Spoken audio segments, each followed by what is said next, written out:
café en cooperativa es presentado por WOM y el Power de los Emprendedores, compañía de seguros con futuro, y 20 años Universidad Alberto Hurtado. Bienvenidos a Pensar. El primer café en cooperativa. Conduce Cecilia Rovaretti.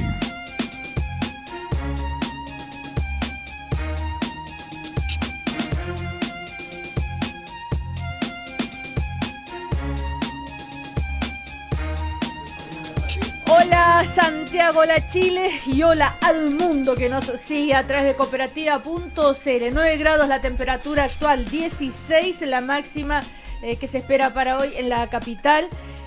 Lunes 24 de julio estamos con Ernesto Otone, Luis Larraín, Patricio Zapata. Y nos acompaña como cada mañana la Universidad Alberto Hurtado. De cara al 2030, los colegios en Chile tienen como meta mejorar la calidad, pero ¿por dónde empezar? El doctorado en educación, primero en el país, que se imparte en forma conjunta por la Universidad Alberto Hurtado y la Universidad Diego Portales, trabaja nuevos conocimientos para gestionar procesos efectivos de gestión, equidad y liderazgo en las salas de clase. El periodo de postulaciones está abierto hasta el 8 de septiembre del 2017. Informaciones en uahurtado.cl. Bienvenidos a Pensar, Universidad Alberto Hurtado. ¿Ustedes saben cuál es la noticia en materia de fútbol? No es la que están pensando. No es la que todos están esperando. Es Wander. 3-0. ¿Y cuál es la noticia? Wander se recuperó. No, eso es como la noticia. Pasó a los octavos, ¿no? ¿Se pasa en la Copa? Yo creo que sí. Sí. A los octavos, exactamente. Sí. Ganó 3-0 claro, en Playa Ancha. Claro, entonces eso es en la noticia, vaya a saber por cuánto tiempo. Por mucho tiempo. Pero no quiero hacerle bullying a Ernesto Otone, ni mucho menos. No quiero hacerle más bullying, más bullying. Bueno, la verdad que Unión Española ya ahí como que no, ni sí, ni no, nada muy especial que decir, ¿no es cierto? Patricio Zapata y Ni sí, ni no. Bueno, quiero decir que una derrota chiquita, ¿no? Ya. Luis Larraín está pálido. Está pálido. Está albo. Algo. Ahí sí Está que blanco. no. Ahí sí que no. Oye, Luis Larraín, ¿cómo es posible? Siga ganando 1-0 y después todo mal. Bueno, así es el fútbol. Cosas del fútbol. Le decía a Luis que yo vi el primer tiempo por la televisión. ¿Ya? Y iba 1-1 y la Católica Muy había bien, metido el primer claro. gol. Bien. Sí. Y después prendo el televisor y veo que van 4-1.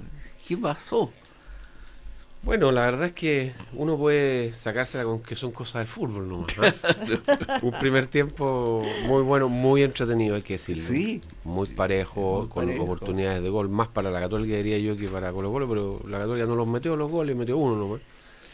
Y en un segundo tiempo que muy pronto se puso Colo-Colo en ventaja, después nos hace el otro gol y el trámite del partido de alguna manera fue determinado por el marcador. Colo-Colo jugó bien. Mucha gente fue a ver al Mago Valdivia, pero la verdad que terminó viendo al Pajarito Valdés y a Esteban Paredes. Que fueron las figuras. Dicen que en el entretiempo Silva se cayó arriba de Buenanote. Mira, no sé, pero el hecho de que salió. El hecho de que, bueno, una pena porque era un título, se llega con mucha ilusión. Sí. No había muchos antecedentes porque por toda esta cosa que estaba recién empezando el campeonato, que había sido interrumpido por la nieve, no habían jugado prácticamente los equipos. Entonces era una bonita oportunidad, pero no se dio. Y Colo-Colo ganó y hay que felicitarlo. Eso nobleza obliga. Y tratar de ir por lo más importante, que es el campeonato nacional, que yo creo que este año va a estar muy entretenido. A mí me tinca ¿Por qué? Que va a estar muy competitivo. Ah, que va a estar muy competitivo, que va a haber varios equipos escuchó que van a estar, Ernesto Tones, ¿no? No, nosotros estamos ahí. Al acecho. han hecho un buen apronte, por lo Claro. menos en términos Claro. hípicos. digamos. Partieron con el pie derecho. Mostramos un rugido. Claro.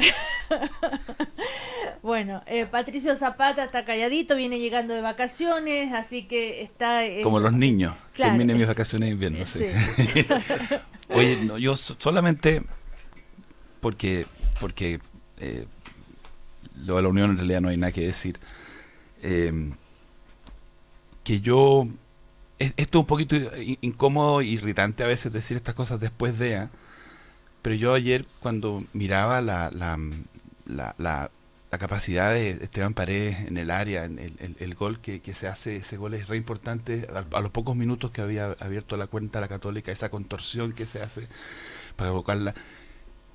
Yo creo que hubiera sido súper bueno haberlo tenido en la banca en Rusia hace un mes como alternativa. Yo cada vez me explico menos que no hayamos aprovechado a alguien que demostró todo este primer semestre, todo el año pasado, que está con sus capacidades goleadoras intactas.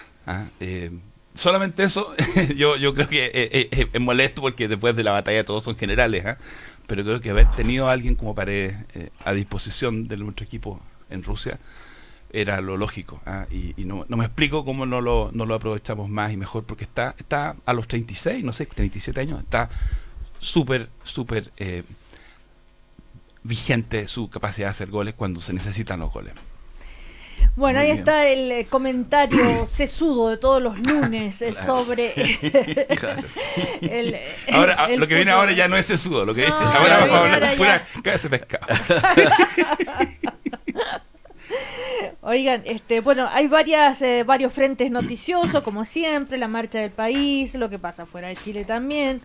Uno de los temas tiene que ver con anoche, en el reportaje de TVN, se dio a conocer las millonarias pensiones por invalidez que reciben ex miembros de la Fuerza Armada que no están, que están saludables, digamos, ¿no? Que no, todo aparenta que no hay por dónde.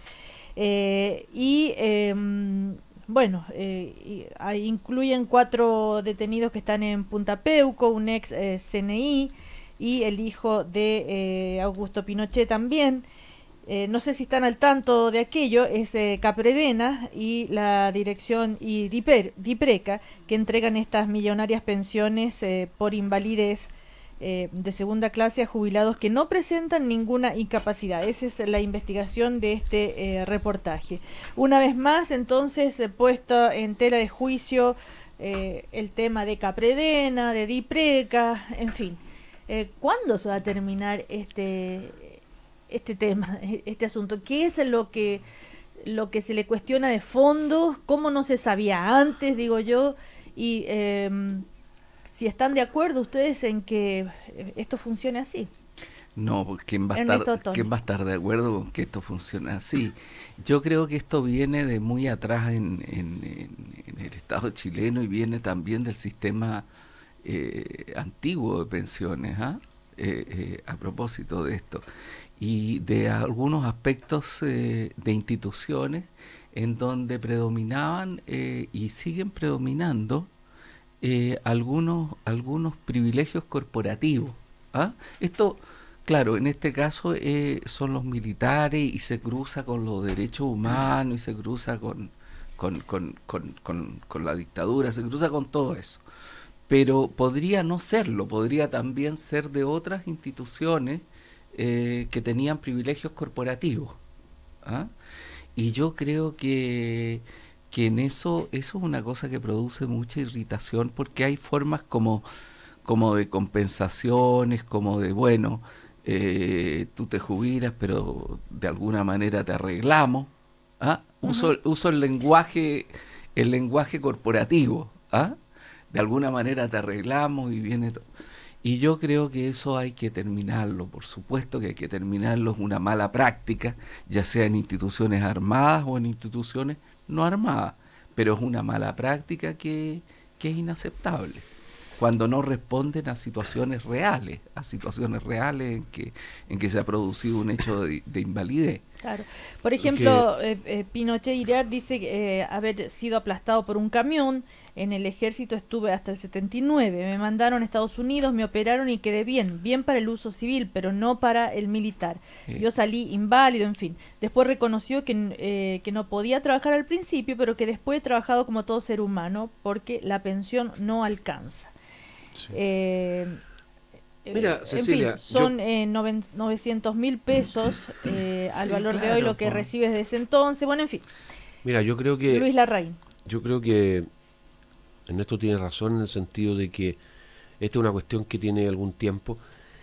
Y yo el elemento central, el elemento que para mí es más importante, es que no debiera ocurrir que una decisión administrativa de un funcionario público con cierto poder político decida la suerte económica de una persona. Y acá esa decisión administrativa puede ser la declaratoria de invalidez o no declaratoria de invalidez en casos en que a ojos de lo que cualquier persona puede ver, una persona no es un completo inválido, digamos, y sin embargo están estas situaciones. Ocurrió también en el caso de Gendarmería, recordemos, con esta señora Miriam Olate, también, digamos, en la cual ella tiene un repentino cambio de estatus dentro de la institución que la habilita para obtener una pensión muy buena. Entonces, yo creo que ese es el problema, que por decisión de un funcionario público, una persona pasa de tener una situación desmedrada económicamente a tener una situación de bonanza económica. Y eso no debería ser parte de la lógica de los sistemas de pensión. Y en ese sentido, con todos los defectos que pueda tener el sistema de AFP, es un sistema de capitalización, donde la gente junta plata en una cuenta.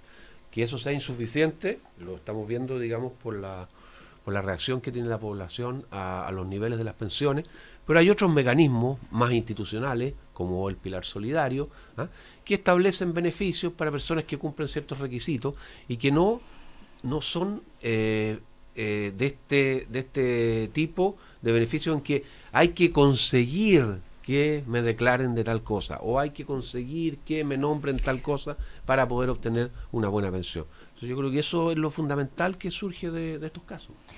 Ahora, claro, acá no es uno ni dos casos, sino pareciera ser como una práctica como más una práctica institucional. Claro, Sí, claro. pensiones por invalidez que reciben exmiembros de la Fuerza Armada que no tienen esa condición. Patricio. O sea, hay dos cosas. Uno, que se produzcan decisiones irregulares o definitivamente corruptas, que se favorezca a alguien que no tiene derecho a recibir un beneficio. Y ese tipo de cosas obviamente merecen ser revisadas y tienen que haber sanciones, y si una persona está recibiendo una pensión que no merece legalmente, eso tiene que terminarse. El segundo problema más de fondo es que, y esto lo hemos hablado tantas veces, esa diferencia que se abrió hace 30 y tantos años atrás, cuando a la población civil del país, al 90% de los chilenos, se nos dijo, bueno, ustedes van a tener este sistema para pensionarse. Y ese otro 10% o 5% de la población que está en las Fuerzas Armadas sigue teniendo un sistema distinto. Esa brecha, más allá de las explicaciones que pueden haber habido, y pueden haber habido explicaciones, la carrera militar es distinta a la carrera civil, es más corta, en fin, pero claramente es una cuestión que resiste menos y menos análisis. Estamos cada día más conscientes de lo importante de que haya igualdad de trato.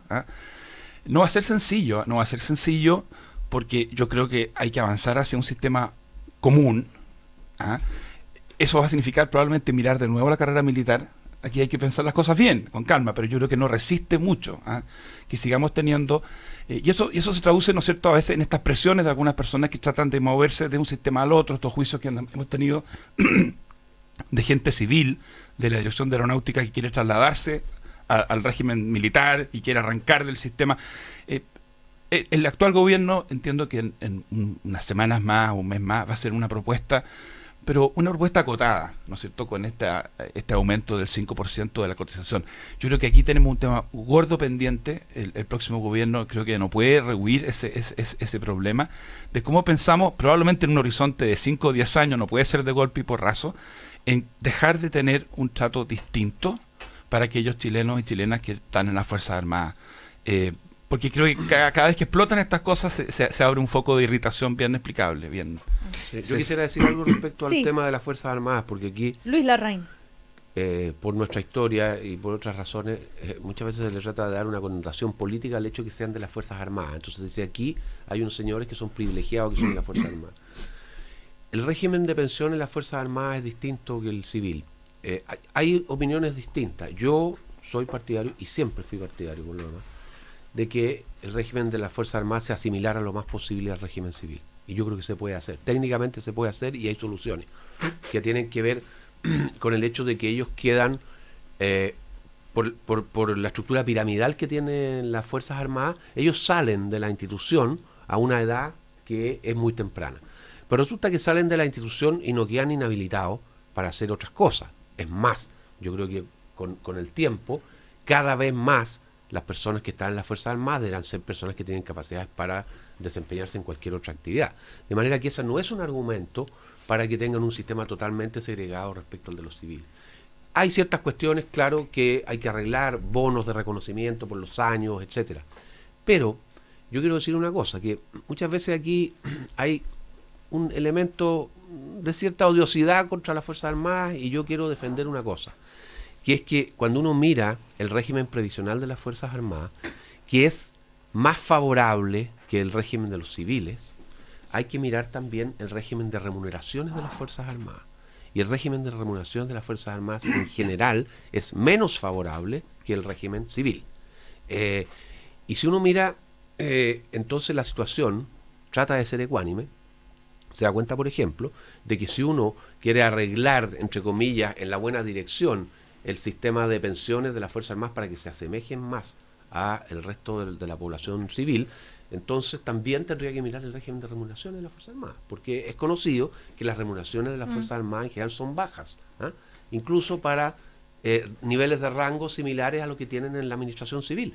En el último tiempo, eso ha cambiado algo en el sentido de que las remuneraciones del sector público han crecido más que las del sector privado, pero eso en general no iguala a la situación de las Fuerzas Armadas. Entonces yo te diría que hay que mirar, hay que tratar de mirar, yo sé que es difícil para algunas personas, mirar esto sin el ojo político de aquí están beneficiando a estos que son militares, que hicieron tales cosas y todo lo demás. O sea, ahí han salido un par de casos y lo han ligado con los que están en Punta Peuco. Eso es una cuestión institucional que no tiene que ver con que hayan estado en Punta Peuco o no hayan estado en Punta Peuco. Es una cuestión que tiene que ver con la manera como se entregan los beneficios en la Capredena y en la Dipreca. Claro, pero no el tiene tema nada que ver es con lo otro. que sean pensiones por invalidez, esa categoría precisa, eso es lo que llamó la invalidez atención. parcial. Claro, es que lo que pasa es que Claro. esas son las categorías que se manejan en estos temas, Y en eso que es lo yo que creo llama que la atención. hay que tratar de ser lo más objetivo posible Mira. en ese tipo de cosas. Mira, Ernesto Tone. yo diría dos cosas. Yo creo que esa situación histórica de que las Fuerzas Armadas ganaban poco, etcétera, se ha ido corrigiendo. Se ha ido corrigiendo y en general no hay un abismo entre la escala de salario militar a la escala. Ahora, hay esta situación que hay que examinar, que Patricio tiene razón en eso, en que la carrera militar debe ser estudiada de tal manera de que no existan estas jubilaciones a edades que hoy día en la estructura etaria de la sociedad son edades muy tempranas. Entonces, yo lo que creo es que hay que ir caminando hacia un sistema donde no hayan privilegios de ningún tipo, y sobre todo no hayan posibilidades de arbitrariedades corporativas, porque aquí lo que existen, y ese es el problema, son arbitrariedades corporativas, o sea, es arreglarse. Y eso yo creo que es la cosa que más produce irritación en una población que tiene problemas, porque incluso quienes no tenemos una visión demoníaca del sistema de AFP, sino que creemos que hay que... Mira, lo que yo veo en el mundo, Cecilia, y es un tema que yo trato de estar al día en el estudio, es que cada vez más se está caminando hacia sistemas mixtos. ¿Ah? Uh-huh. Incluso en países que tienen una vieja tradición de sistemas de reparto, por la forma de la estructura demográfica de los países, etcétera, el envejecimiento, en fin, se va caminando hacia formas mixtas, pero formas mixtas que generen justicia, no que generen una situación de desprotección de la vejez, que es un poco lo que aquí existe. Pero hay situaciones corporativas que se están revisando en todos los países. En Brasil, por ejemplo, es el caso de los profesores universitarios, que tienen muy quebrado el sistema, porque habían jubilaciones a los 45 años en el sistema universitario.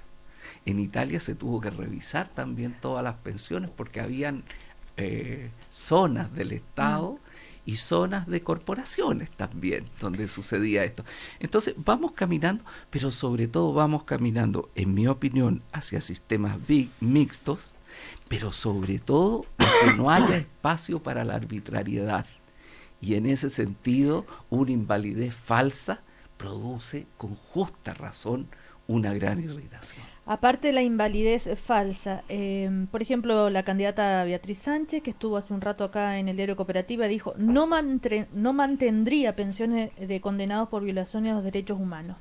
¿Esa connotación es atendible o no, Patricio Zapata? Esa condición, digamos, de por ser condenado yo me haría la siguiente pregunta. Extendemos, a ver, ¿qué pasa con alguien que comete un crimen horripilante que no es de derecho humano? Por ejemplo, un violador. ¿Le quitamos el derecho a la jubilación? La mayoría de las sociedades lo que han hecho, y eso está en la Constitución chilena, pero no está solo en la Constitución chilena, es que se separan los planos. Cuando se castiga a alguien por lo que hace, se trata de evitar extender el castigo hacia el grupo familiar, hacia las personas que dependen de esa persona, y no se le quita todo lo que tiene, se le quita la libertad. Si alguien ha ahorrado plata, no se le quita la plata, no se le confisca la casa. Hubo una época, digamos, antes de la modernidad, antes del fundador del derecho penal moderno, Beccaria, en que si tú cometías un delito, además que te descuartizaban, castigaban a los familiares y te quitaban todos los bienes. Uh-huh. Entonces, ojo, yo creo, y lo hemos defendido aquí muchas veces, que los crímenes de lesa humanidad merecen un tratamiento especial. Yo creo que esos delitos, esos crímenes, por ejemplo, no prescriben, no deben ser amnistiados. Pero eso no significa que a esas personas uno deba quitarles todo y cualquiera de lo que pueden ser sus derechos, desde el derecho a un trato digno en situaciones de enfermedad, hasta la situación de los patrimonios de las familias y de ellos. ¿Ah? Entonces, yo creo que tenemos que ser capaces de orientar nuestra molestia. La molestia es hacia la cosa injusta, hacia la cosa arbitraria, la cosa que no corresponde, que alguien que anda jugando a la pelota tenga una pensión de invalidez. Y tenemos que dirigir el foco hacia eso, pero no pensar que la solución es que todas las personas que sean condenadas, y aquí estoy metiendo en un mismo saco cosas bien distintas, me doy cuenta, pero todas las personas que estén condenadas en la cárcel deban por esa razón perder, por ejemplo, sus ahorros previsionales. Yo creo que es una mala idea. Creo que tenemos que concentrar el castigo, la libertad. Esa persona pierde su libertad, pero no pierde todos sus demás derechos. Yo creo que eso marca la diferencia Luis Larraín, entre una sociedad que hace justicia y una sociedad que toma revancha.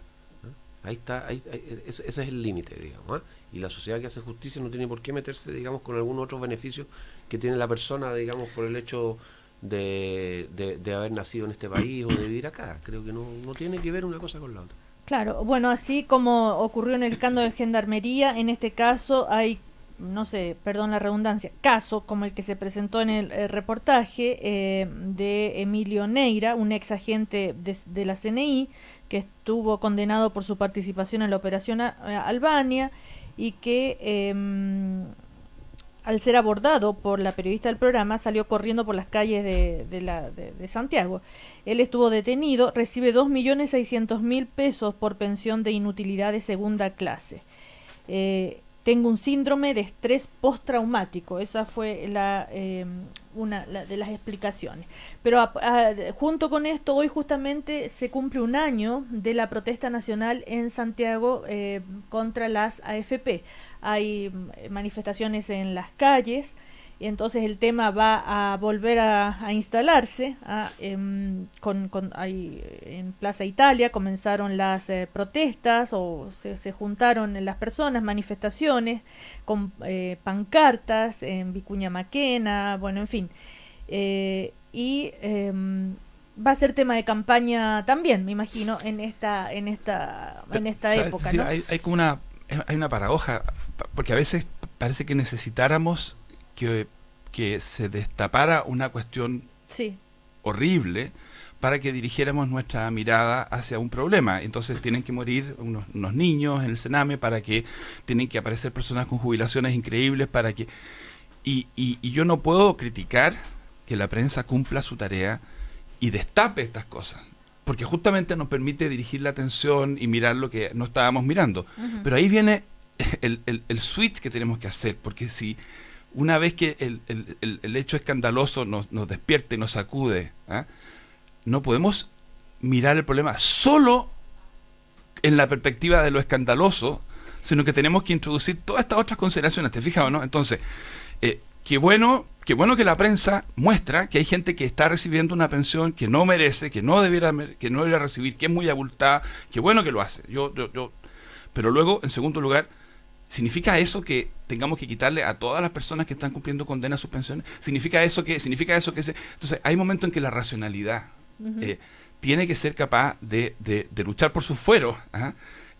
Repito, no para negar lo importante que son los sentimientos y las emociones de justa indignación, sino que para evitar que esos puros sentimientos nos lleven a una cosa media histérica, y es que cada 4 meses estemos enojadísimos e indignadísimos por una cosa, 4 meses después estamos enojadísimos e indignadísimos por otra cosa, y no somos capaces de salir del ciclo de la indignación y no somos capaces de buscar soluciones.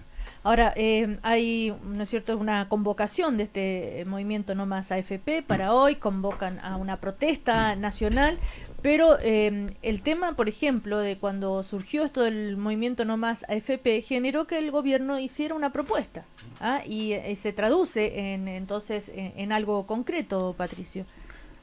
No fue solamente el escándalo, la noticia. Pero no hay un proyecto todavía, sí. claro. Se anunció el 5%, ¿verdad?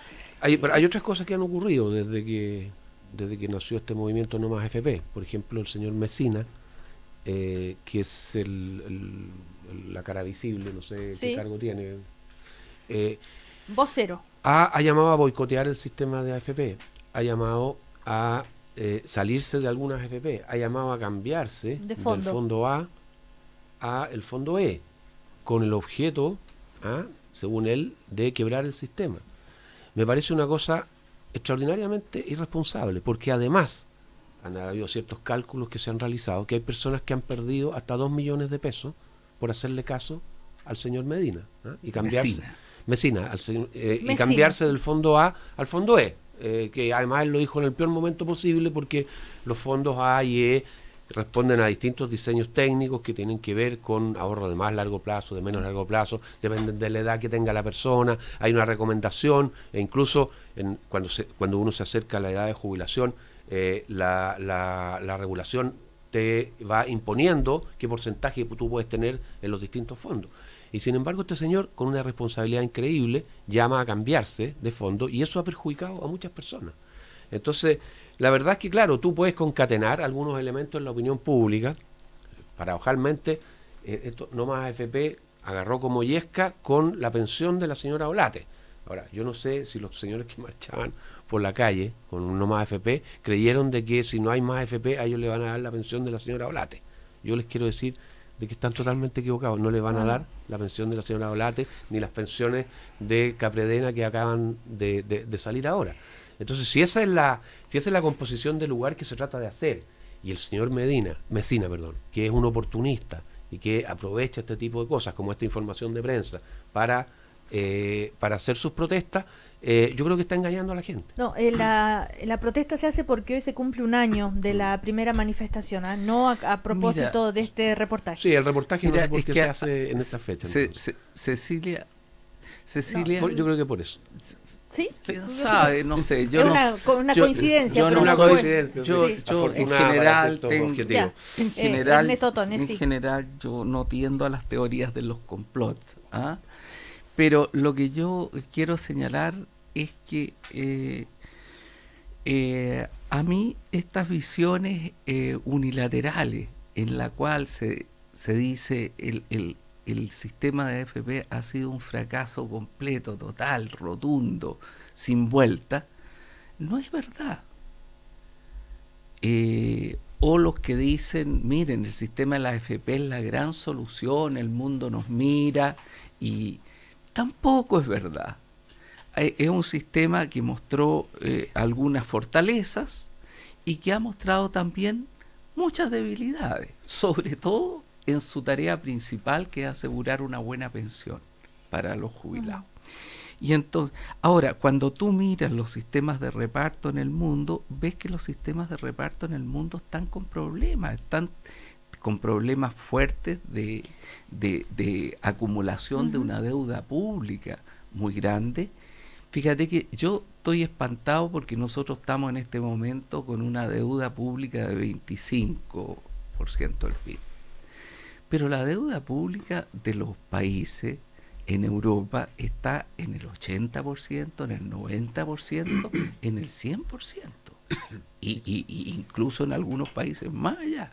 Y el origen del es justamente PIB. básicamente. Y gran parte del origen está en lo quebrado que están los sistemas públicos de reparto.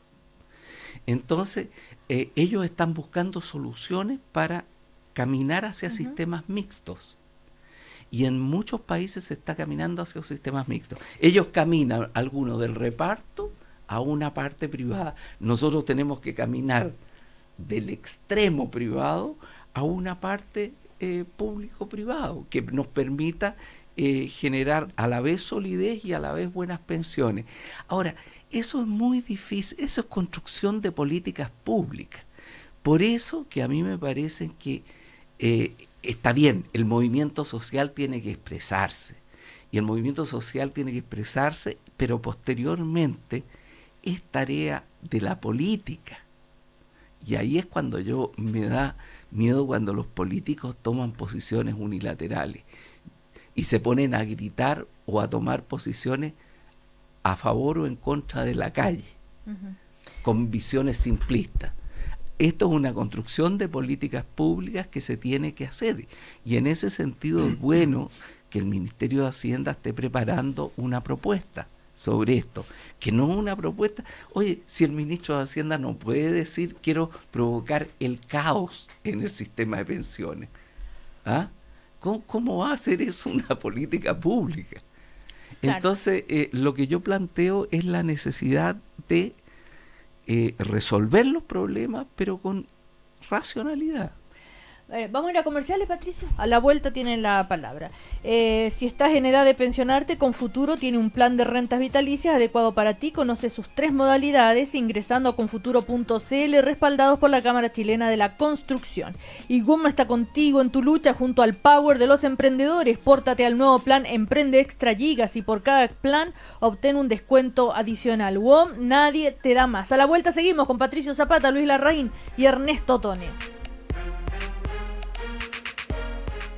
Hola, estoy llamando porque acabo de abrir un estudio de arquitectura y necesito contratar una línea. Supongo que ya llenó todos los papeles. ¿Y por qué tanto papeleo? Para esa respuesta necesito que me llene unos papeles. Ah, no, está loca. Si cree que estoy loca, ese es otro formulario. ¿Sabe qué? Métase por su formulario. Vamos a necesitar otro tipo de papel para eso. Si no te bajan del columpio, pórtate a los nuevos planes Emprende Extra Gigas de WOM, con doble de gigas y WhatsApp ilimitado desde 15.990. Y por cada plan extra, lleva un descuento adicional. WOM, nadie te da más. Promoción válida hasta el 31 de julio de 2017. Bases y condiciones en WOM.cl. Oye viejo, ¿y ahora que te jubilas, qué vas a hacer? Llegó el momento de disfrutar, hijo mío. ¿Sí? Tengo asegurada una pensión fija mensual por el resto de mi vida. Pero qué seco, papá. Tú sí que piensas en el futuro. Yo pienso con futuro, hijo. ¿Qué vamos a hacer estas vacaciones? No sé, me Compremos los pasajes. ¿En serio? En compañía de Seguros Confuturo, queremos estar contigo en esta importante etapa de tu vida. Tenemos más de 25 años de experiencia en pensiones. Asesórate con nuestros expertos en confuturo.cl. Vive con futuro. Somos CCHC.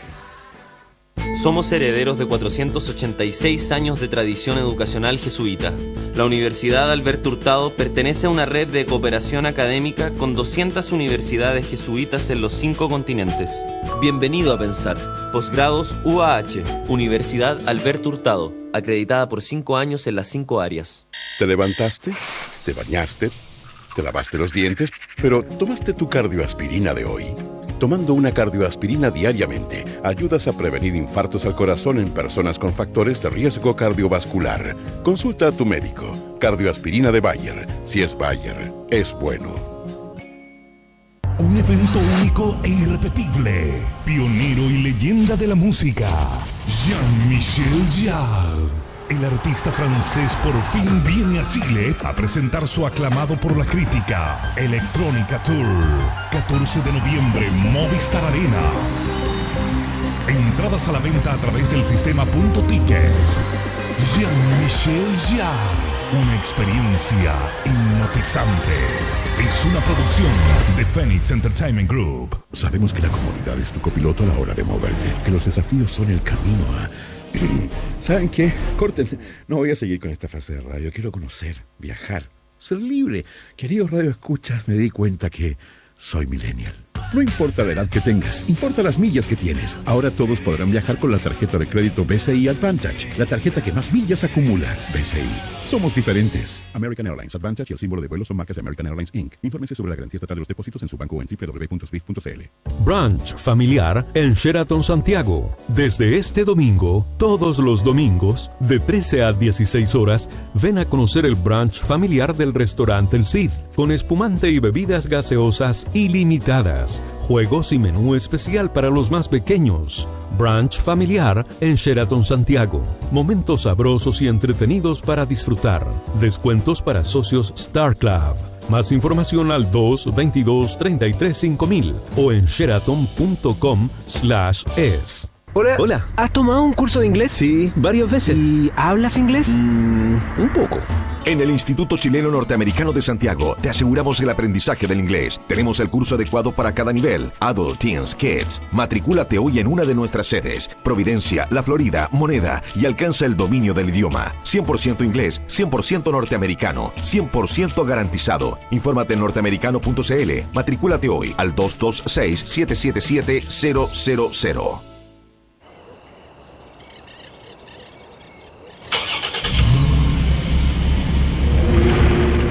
Ram 1500 Quad Cab llega a sorprenderte con su gran potencia, rendimiento y seguridad. Motor 3.6, caja automática de 8 velocidades, desde 18.990.000 pesos masiva. Incluye bono de 3 millones masiva.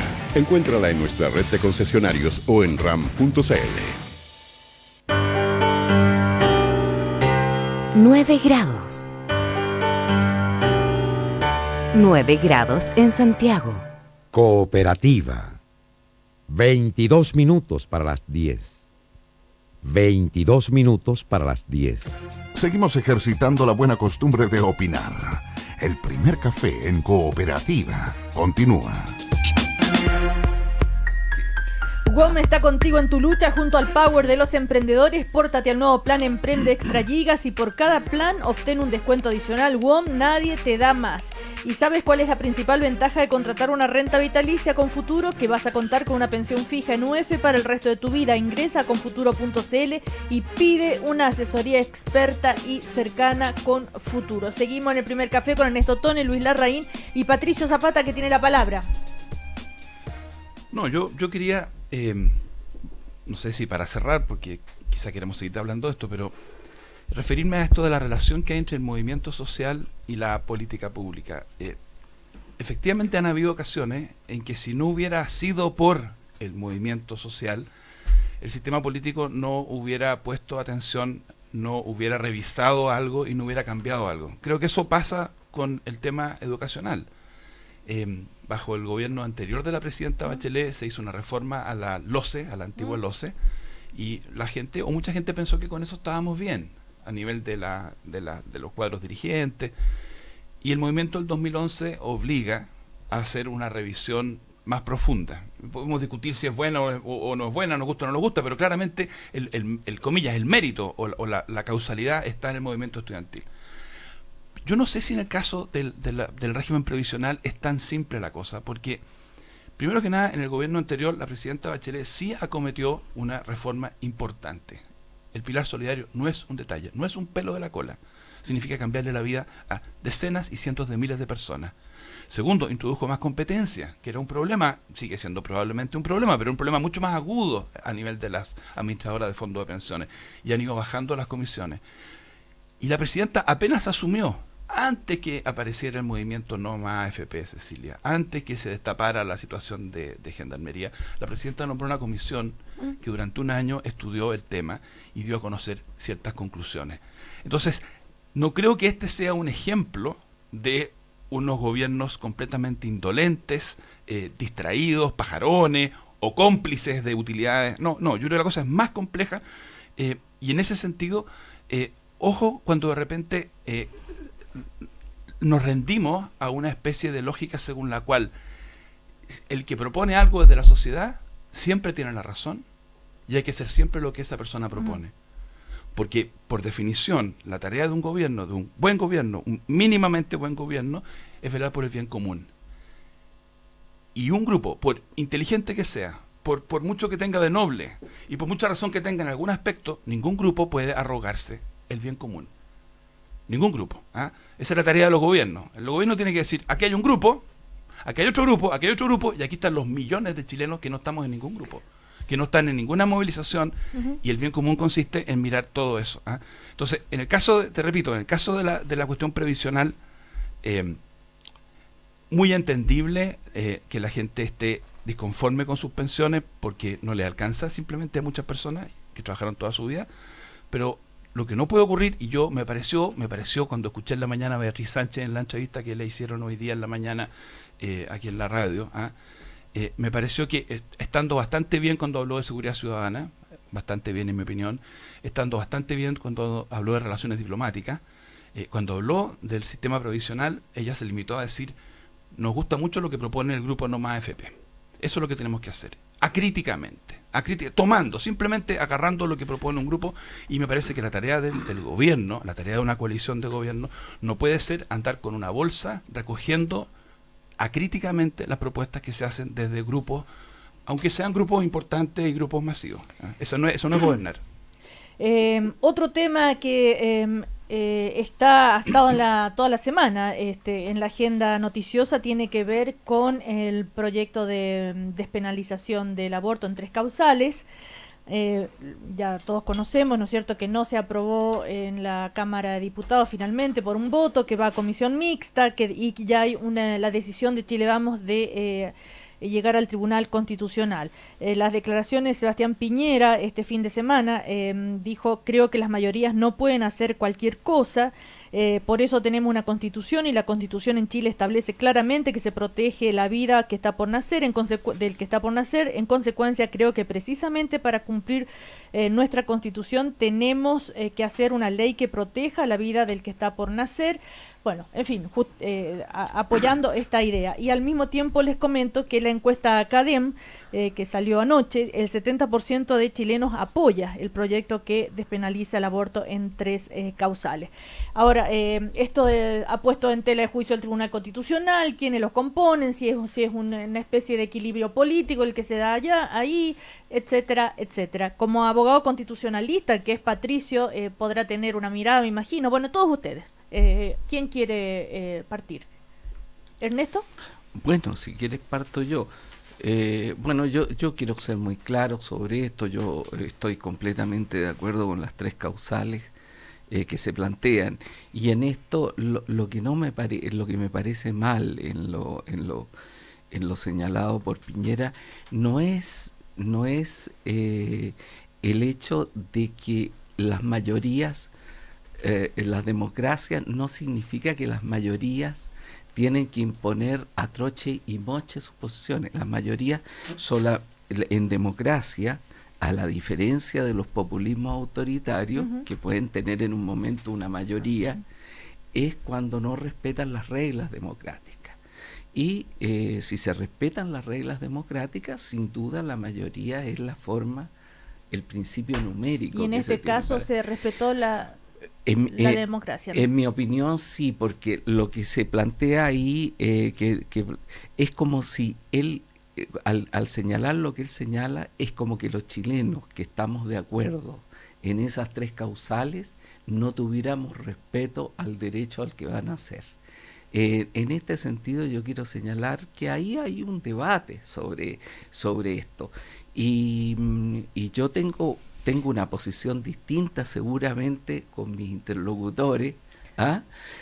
Tengo una posición distinta cuando comienza la vida, si el embrión tiene todos los... En fin, no quiero entrar a eso. Quiero señalar que seguramente tenemos una posición diferente frente a eso. Ahora, ni yo los acuso a ellos de bárbaros, ni ellos me pueden acusar a mí de asesino. Cuando en el mundo estos derechos que estamos planteando, que el derecho a la interrupción del embarazo, en algunos países de manera total, abierta, es aceptado por países democráticos donde los derechos humanos se respetan, etcétera. Entonces, yo creo que lo malo de esta discusión es cuando es una discusión de insultos. Cuando es una discusión de insultos, cuando es una discusión donde a quienes están a favor se les dice poco menos que asesinos. Y donde, claro. Bueno, pero el tema es si en la Cámara de Senador, el Senado, los diputados, en fin, donde se deciden las cosas, las leyes, se aprueba, ¿por qué ir al Tribunal Constitucional? Ese es yo creo que en todos los países existe un Tribunal Constitucional, o la Corte Suprema tiene esas atribuciones, etcétera. Es parte de la estructura democrática que existe.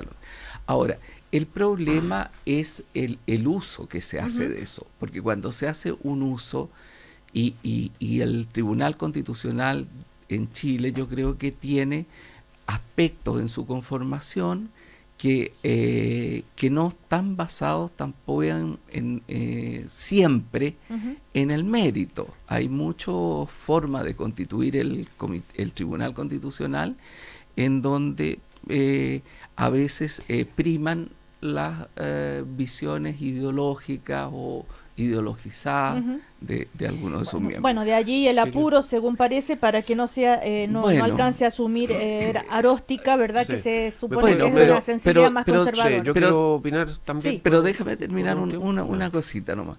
Entonces, yo lo que quiero señalar es que en ese sentido el derecho existe a llamar al Tribunal Constitucional, pero lo que yo planteo es que un abuso del Tribunal Constitucional puede terminar en algunos casos, claro, sesgando una opinión que es mayoritaria en el país, pero mayoritaria en la sensatez del país.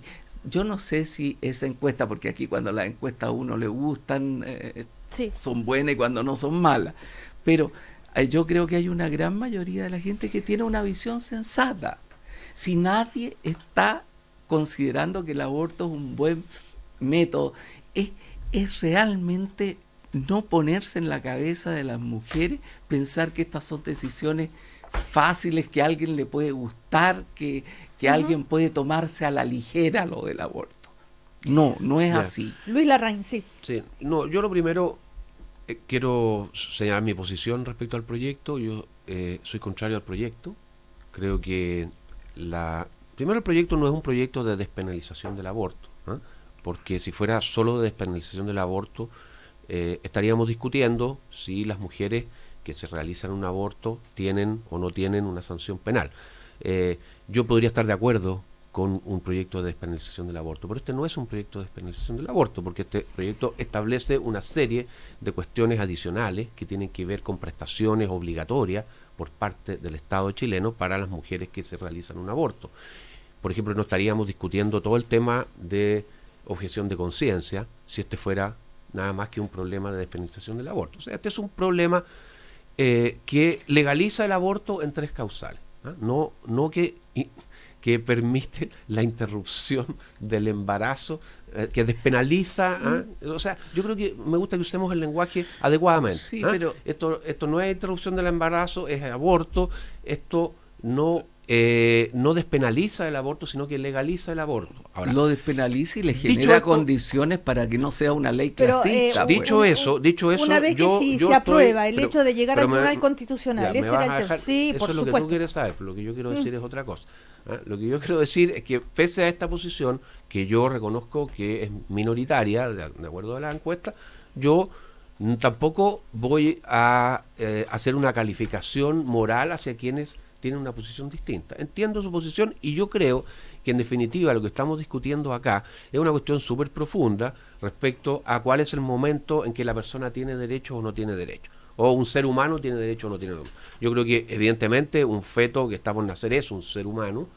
La pregunta es si es una persona que tiene derechos o no tiene derechos, y ahí hay que irse a la discusión. Ahora, dicho esto, la mayoría de los casos, esto es una cosa que a lo mejor Patricio me puede corregir, pero que me lo ha dicho una persona que yo le tengo mucha confianza en esta materia, que es Sebastián Soto. No sé si la mayoría fue la persona, pero un gran número de casos en los cuales se discuten leyes sobre aborto en el mundo pasan por tribunales constitucionales. Justamente porque el derecho a la vida es una de las cuestiones básicas que tratan las constituciones.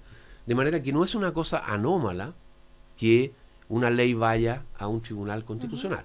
Simplemente, aquí hay un argumento que usa la izquierda, que en algún momento se le puede volver en su contra, como se le volvió el tema del sistema binominal, que es que cualquier cosa que vaya al Tribunal Constitucional porque la lleva los diputados o los senadores de oposición es pasar por alto la democracia, una tercera cámara política, le han puesto toda esa cuestión. La verdad que eso no es así, por algo existe el Tribunal Constitucional y es parte de la civilización que existan tribunales constitucionales que velen porque se cumpla la Constitución. Lo que ocurre es que a alguna gente no le gusta cuando los adversarios políticos van al Tribunal Constitucional. Yo estuve viendo algunas estadísticas sobre el Tribunal Constitucional. Parlamentarios de centro izquierda han recurrido al Tribunal Constitucional tantas veces como parlamentarios de centro derecha. No hay una mayoría de uno u otro. Segundo, el presidente del Tribunal Constitucional ha ejercido su poder dirimente en un caso, el caso del señor Carlos Carmona, que es el actual presidente del tribunal, 21 veces. Mucho más que la mayoría, de que todos los demás presidentes del Tribunal Constitucional sumados. Vale decir, si alguien tiene una sospecha en cuanto a que hay un uso político del voto del Tribunal Constitucional y en particular del presidente del Tribunal Constitucional, el que tiene que dar explicaciones es el señor Carlos Carmona y no los otros presidentes del Tribunal Constitucional. Eso es una cuestión que creo que hay que decirla. Y me parece súper legítimo que esto vaya al Tribunal Constitucional. Pero todas las reformas, Chile Vamos ha ido a casi todas las reformas que se han Cecilia, hecho ante el Tribunal Constitucional, y eso es lo que... eso es lo que tú destacas, pero resulta que las apelaciones al Tribunal Constitucional han sido igual número en la nueva mayoría que en la derecha. Entonces, tú destacas esa. No, pero cada vez que a una coalición no le gusta algo, va al Tribunal Constitucional. Claro, eso obviamente. Es lo que eso es lo que yo estoy diciendo cuando considera que hay una cuestión que no se ajusta a la Constitución. Claro. Me parece que está bien que así sea. Ese es el rol que cumple el Tribunal Constitucional. Lo que pasa es que lo están tratando de anular como instancia. El problema, a mi juicio, no es que se recurra tantas veces al Tribunal Constitucional. El problema es que los parlamentarios aprueben leyes inconstitucionales. Ese es el problema. Y cuando uno ve la discusión sobre constitucionalidad o inconstitucionalidad de una ley en el Congreso, le da vergüenza. Le da vergüenza los argumentos. Y uno ha visto cómo una comisión o como una mayoría de una sala de la Cámara de Diputados o del Senado ha acogido a tramitación un proyecto de ley que es abiertamente inconstitucional y que no cumple la Constitución, simplemente por razones políticas. Entonces no nos extrañemos que después se recurra al Tribunal Constitucional. Ese es el problema. Patricio Zapata.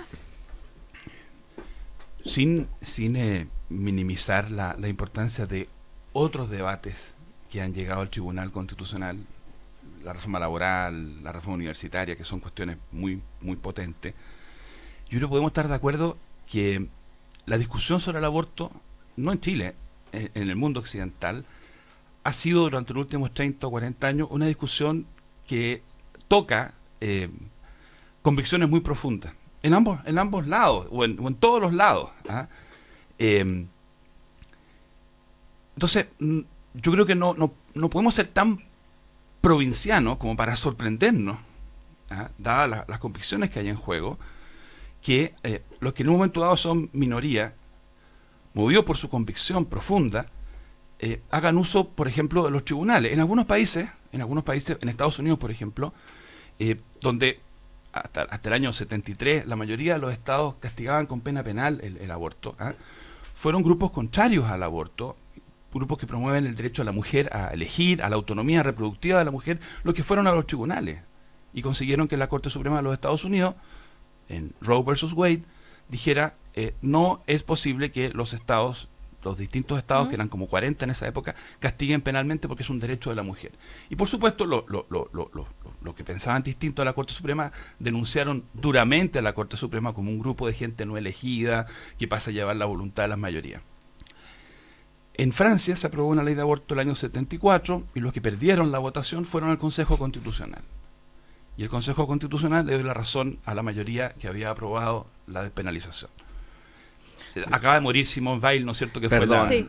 Un homenaje a Simone Veil. Acaba de morir. La ministra de Giscard d'Estaing. Que es una persona que estuvo en Auschwitz, que tiene una vida extraordinaria, una mujer de derecha, pero que sin embargo tomó esta bandera y la llevó adelante contra viento y marea y se aprobó con votos de la derecha y con votos de la izquierda.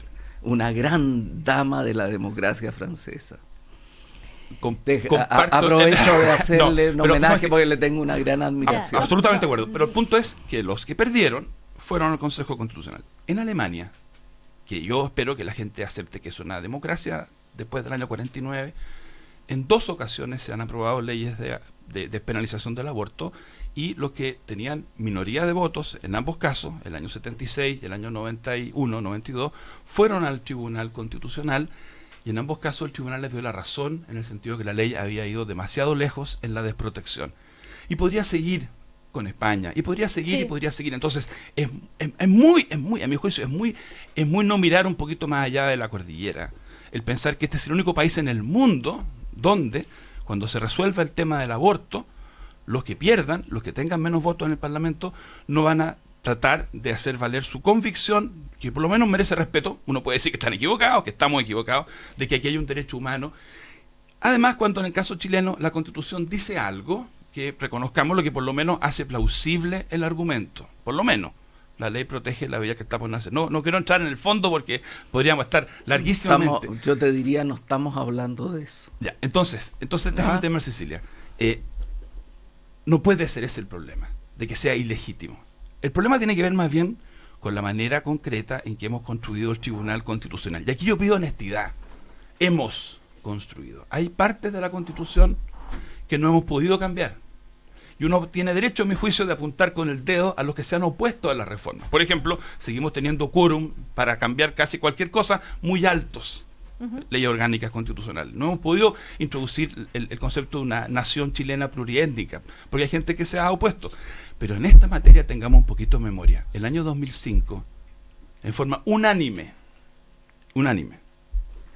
todo el espectro político, socialistas, PPD, radicales, demócratas cristianos de derecha, aprobamos un cambio al Tribunal Constitucional y se llegó a la actual composición. Hoy día sabemos que el sistema que elegimos tiene defectos. Más allá de las personas que estén ahí, tiene defectos. probablemente está demasiado cuoteado. La forma en que se eligen las parejitas, 2 por el Senado, 2 por la Cámara, de una sola vez, en una sola votación, es evidentemente el sueño dorado de una política, que era una política bipolar, binominal. Pero hagamos la autocrítica. Yo escucho ahora a algunas personas decir, el Tribunal Constitucional de Jaime Guzmán. Perdón, Jaime Guzmán nunca le importó nada el Tribunal Constitucional. Él tenía otras obsesiones y otras prioridades. El Tribunal Constitucional lo creó el presidente Frei Montalva en el año 70. La dictadura militar hizo un tribunal, a mi juicio, bastante peor, pero en el año 2005, en democracia, se le hizo una reforma y todos somos responsables de lo que está ahí, todos. ¿Quiénes podrían decir que no tienen responsabilidad? Los que no estaban en el Parlamento. Yo le concedo el punto, ¿no es cierto?, a los comunistas que digan que ellos no tienen responsabilidad, no estaban en el Parlamento. La gente del Frente Amplio puede decir que no tiene responsabilidad. Pero a todos mis amigos de la nueva mayoría, digamos, que hacen una laraca, yo les diría, primero que nada, reconozcan, hagan un mea culpa, porque cuando se discutió este sistema de selección de los 10, no hubo una voz disidente. Y lo otro que quiero recordar es que quizás el problema más grave del sistema que tenemos hoy día es que no hay un debate cuando se proponen los nombres. No hay un debate transparente como en otros países. Y ahí también autocrítica, porque son los propios parlamentarios los que han nombrado a 4 de los 10.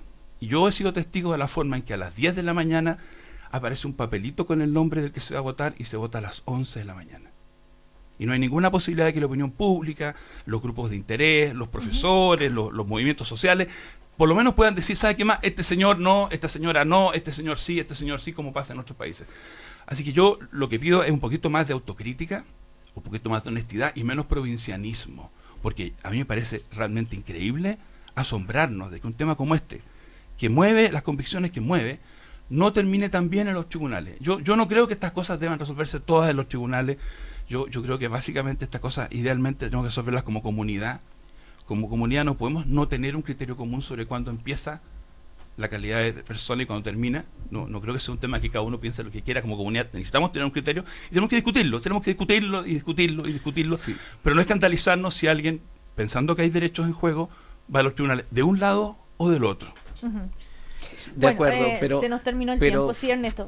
Sobre esto, como frente a otras cosas, no hay una sola verdad, no hay una aproximación que diga esto es, y lo que yo quisiera agregar, solamente para terminar, Cecilia, es que los tonos que ha tenido esto en el debate, y ahí sí yo creo que la oposición tiene derecho a recurrir al Tribunal Constitucional o quienes tienen una opinión distinta frente a esto, pero los tonos que ha asumido esto de una especie de cruzada contra quienes somos enemigos de la vida humana, por tener una posición que a mi juicio es una posición justa y es en lo que cree gran parte de la humanidad, y no estoy diciendo que lo que cree gran parte de la humanidad en un momento histórico sea necesariamente la verdad.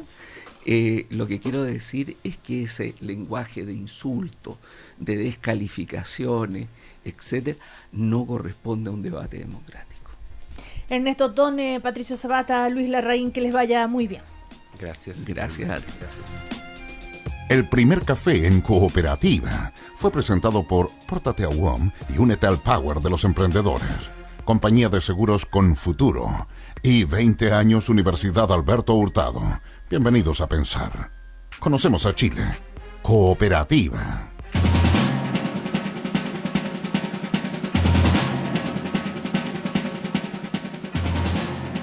De conocer las noticias del diario de Cooperativa. ¿Qué está pasando a esta hora, Rodrigo Vergara? Vamos a ir a la